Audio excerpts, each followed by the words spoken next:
आप सभी का अपना यूट्यूब चैनल एमके एग्ज़ाम में स्वागत है। तो आज का जो ये वीडियो है ये क्लास 12 के पॉलिटिकल साइंस के वेरी इंपॉर्टेंट क्वेश्चन को लेके हैं। यहाँ राष्ट्र निर्माण की चुनौती जो चैप्टर है, पहला चैप्टर, उसमें से मैंने एक दो आप लोगों के लिए बहुत ही इम्पोर्टेंट क्वेश्चन को चुन कर दिया है। तो ये लोग आपके लिए बहुत ही इंफॉर्मेटिव होगा, आपके लिए बहुत ही उपयोगी होगा। ये बहुत ही इम्पोर्टेंट क्वेश्चन है आपके परीक्षा के दृष्टि से। आप लोगों का परीक्षा में इसी प्रकार का क्वेश्चन इसमें आएगा। तो चलिए देखते हैं यहाँ पर क्या दिया गया है। ये जो है आपका बहुत ही इंपॉर्टेंट क्वेश्चन है, ठीक है। तो यहाँ पर जो क्वेश्चन है, पहला क्वेश्चन वो इस प्रकार है। यहाँ पर जो दिया गया है उससे पहले कहना है, क्वेश्चन को शुरू करने से पहले कहना है कि अगर आपने इस चैनल को सब्सक्राइब नहीं किए हैं तो सब्सक्राइब कर लीजिएगा और लाइक कर दीजिएगा, ठीक है। तो चलिए पहला क्वेश्चन हम देखते हैं यहाँ पर क्या दिया है।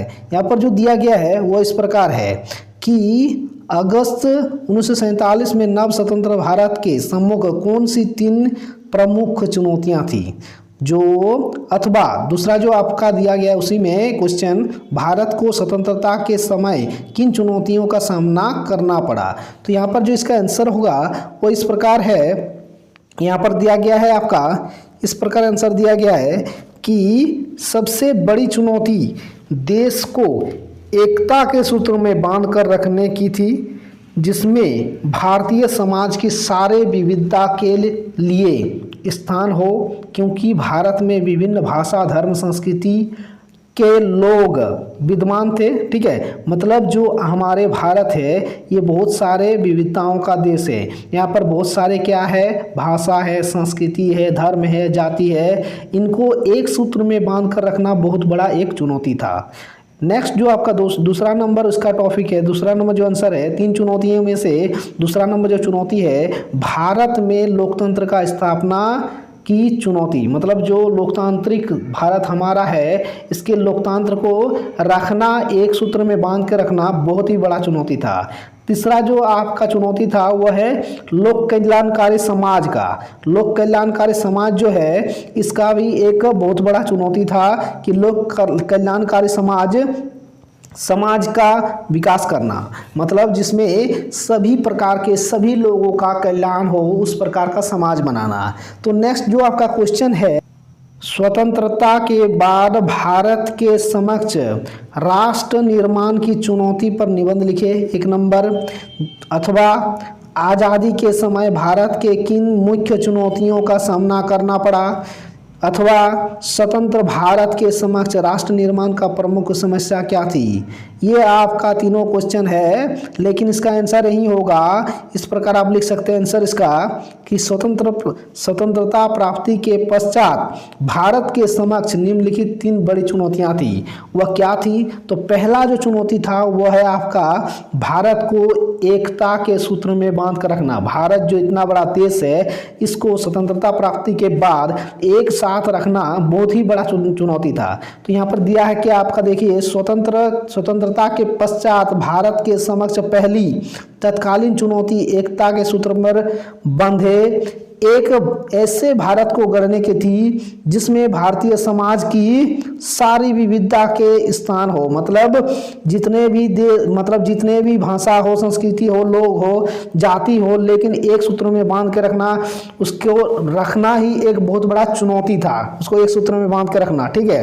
नेक्स्ट उसी में दिया गया कि भारत की विविधता का देश है। भारत जो है, हम लोग का भारत जो है वो विविधता का देश है। मतलब विभिन्न जाति इसमें रहते हैं, विभिन्न धर्म के लोग रहते हैं, विविध संस्कृति के लोग रहते हैं। यहाँ पर वही दिया है भारत विविधता का देश है। इसमें भाषा, संस्कृति और धर्म आदि की विविधता है, ठीक है। इसमें लोग अलग धर्म का लोग रहते हैं, अलग अलग धर्म का लोग रहते हैं, अलग अलग संस्कृति के लोग रहते हैं, अलग अलग भाषा के लोग रहते हैं, लेकिन इस सब में इसको एक सूत्र में बांधना बहुत बड़ी चुनौती था। मतलब सबको एक साथ रखना बहुत ही बड़ा चुनौती था। 1 नंबर आपका हो गया। दूसरा नंबर इसमें क्या कहा है कि लोकतंत्र की स्थापना करना। दूसरा जो था कि लोकतंत्र का स्थापना करना बहुत ही बड़ा एक चुनौती था। और लोकतंत्र को स्थापित करने की चुनौती दूसरी बड़ी चुनौती थी। स्वतंत्र भारत के संविधान में मौलिक अधिकार की गारंटी दी गई है। हर नागरिक को मतदान करने का क्या अधिकार दिया गया है। ये जो भारत की जो लोकतंत्र है, तो ये भारत हमारा लोकतांत्रिक देश है। इसमें सभी व्यक्तियों को मत देने का क्या है, अधिकार है। समझ गए, मतदान करने का अधिकार है और सभी कुछ बहुत कुछ दिया गया है। यहाँ पर जो देखते हैं यहाँ पर दिया है, अधिकार दिया गया है। भारत ने संसदीय शासन पर आधारित प्रतिनिधित्व मूलक लोकतंत्र को अपनाया। लोकतंत्र को स्थापित करने के लिए लोकतांत्रिक संविधान आवश्यक होता है, ठीक है, परंतु इतना भर ही काफी नहीं होता। चुनौती यह भी थी कि संविधान में मेल खाते लोकतंत्र व्यवहार वातावरण चलन आदि करना, ठीक है। सिर्फ लोकतांत्रिक जो है हम लोग का देश जो है उसमें लोकतंत्र हो जाने पर ही काफ़ी नहीं था। उसमें जो रहने वाले लोग हैं किस प्रकार मिलजुल कर रहे, अपने अच्छा वातावरण बना के रहे, सब लोग एक दूसरे से मिल के रहे, संविधान के अनुसार रहे और लोकतंत्र और संविधान को एक सूत्र में बांधना ही बहुत बड़ा और क्या था, चुनौती था। तीसरा नंबर जो है आपका यह कि लोकतांत्रिक जो है लोक कल्याणकारी समाज का विकास। लोक कल्याणकारी समाज का विकास करना मतलब होता है सबकी भलाई के लिए विकास करना।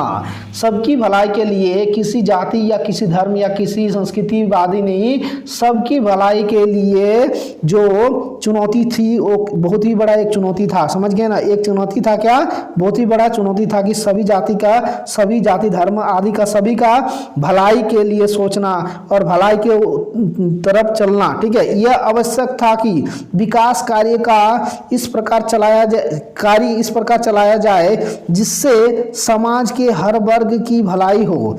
मतलब इस प्रकार सोच रखना था कि कोई भी काम करे जिससे कि सभी जो जाति धर्म जो भी है सभी का मतलब भलाई हो, ठीक है। तो इसमें और दिया गया है, संविधान ने राज्य के नीति निर्देशक सिद्धांतों के अंतर्गत लोक कल्याण के उन लक्षणों को भी स्पष्ट कर दिया। मतलब कहा गया उसी में संविधान में इस तरह का बनाया जाना चाहिए, मतलब उस समय सोचा गया कि जिसमें किसी का कोई भी मन में कोई ठेस ना पहुंचे, सबको एक साथ बांध कर रखा जाए, ठीक है। राजनीति को जरूर पूरा करना चाहिए, ठीक है। जिन्हें राजनीति को पूरा क्या बोला है, राजनीति को जरूर पूरा करना चाहिए, जिसमें उसमें इस प्रकार उसमें सजाया गया कि सब में जैसे सबको राजनीति जैसे भी करे मतलब सबका जैसे भलाई हो उस प्रकार रखे। अब असली चुनौती आर्थिक विकास का गरीबी समाप्त के लिए कारगर नीति का तैयार करना। असली जो चुनौती था उसमें जो आप लोगों का लोक कल्याणकारी जो आपका कल्याणकारी समाज का विकास करने में लोगों का जो असली चुनौती था वो इस प्रकार था कि उसमें सभी गरीब है गरीबों के गरीबी जो था उसको हटाना, इस तरह का नीति तैयार करना, ठीक है। तो जो चौथा आपका जो चौथा नंबर आप लोग का पॉइंट है कि देशी रियासतों को भारतीय संघ में मिलाना। गरीबी जो है आपका खाद्यान्न संकट, अशिक्षा भी विकट समस्या थी। उस समय का सबसे बड़ा, जिस समय हम लोग का देश आज़ाद हुआ था उस समय का ये जो चुनौती है, उस समय जिस प्रकार हम लोग यहाँ पर जो चुनौतियाँ बढ़ा था वो इस तरह का था कि देश में सबसे बड़ा था कि देशी रियासती का मतलब होता है कि छोटा छोटा देश जो मतलब छोटा छोटा जो ही था अपना देश में ही गुट बना के रहता था, वो सब एक साथ मिले और खाद्य जो संकट है हमारे देश में, जो खाद्य के संकट जो बना हुआ था और अशिक्षा की जो मतलब शिक्षा की जो अभाव था उसको भी दूर करना बहुत बड़ा चुनौती था। तो ये तो आप लोगों के लिए बहुत ही इंपॉर्टेंट क्वेश्चन है जो आप लोगों का इस परीक्षा में आ सकता है। तो अगर आप लोगों को ये वीडियो थोड़ा सा भी इंफॉर्मेटिव लगे या हेल्पफुल लगे तो चैनल को जरूर सब्सक्राइब कर दीजिएगा, लाइक कर दीजिएगा और दोस्तों के साथ शेयर कर दीजिएगा, ठीक है। Thank you.